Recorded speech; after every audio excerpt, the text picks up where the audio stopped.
In a perfect story, anyone can relate to the villain. A great villain can speak to anyone's frustration, young or old.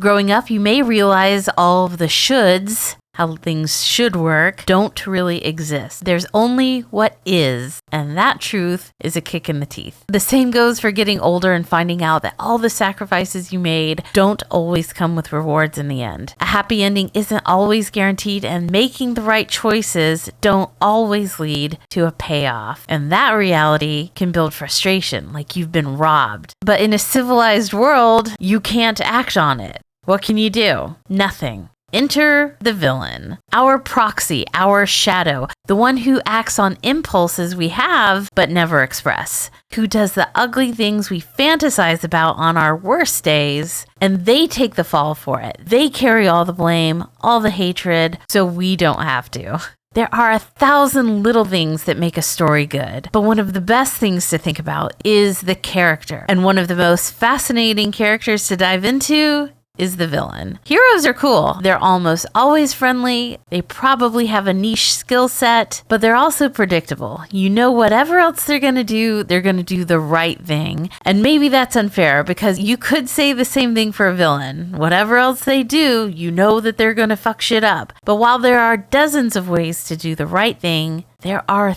thousands of ways to do the wrong thing. And if you're anything like me, the villain is always the best part of any story. At least any well-written story. The more wicked they are, the better. The more layers they have, the better. The more contradictions, the better. The villain almost always has the better backstory, which is good because when it comes to writing characters, flaws aren't optional. They're necessary. If a character doesn't grow, the audience doesn't either. Without flaws, there is no journey, just a static figure doing things for reasons we don't understand and we don't care about. But when a villain's flaws are revealed, when we see their origin and why they think the way they think, we're invested. Their story becomes more than just bad guys does bad things. It becomes a reflection of us, of our worst days, our fears, our what if. A villain's rage is rarely about something massive like world domination. I mean, sometimes it is, but it usually stems from something far more down to earth. It's often a deep sense of unfairness, rejection, or simply feeling powerless. And it's those fundamental complaints that make villains relatable. A villain isn't always some over-the-top inverse of a hero. Sometimes it's just your average antagonist.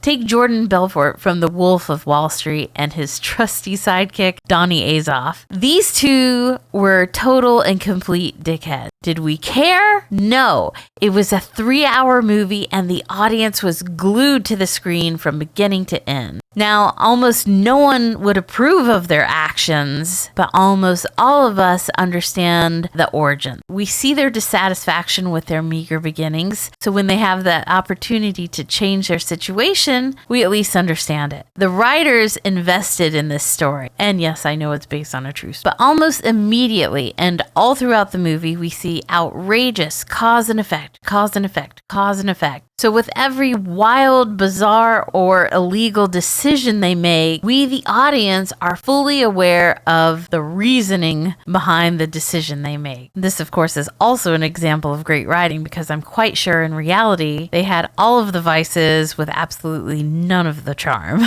But I digress. This isn't about reality, it's about stories. Audience engagement isn't always tied to morality. We don't just love characters because they do good things. We love them because they're interesting. Jordan Belfort in The Wolf of Wall Street is selfish, manipulative, and corrupt. Yet his confidence and energy make his rise and fall wildly entertaining. Patrick Bateman in American Psycho is, well, a psycho.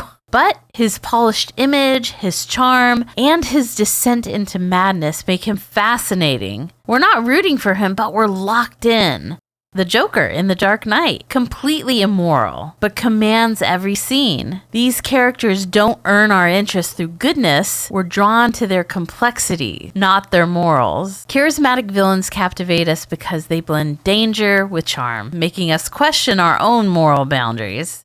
Their confidence, intelligence, and allure often make them more memorable than the heroes they oppose. By drawing us in, they reveal how easily power and charisma can distort our sense of right and wrong. Let me know what you think. Thanks for watching.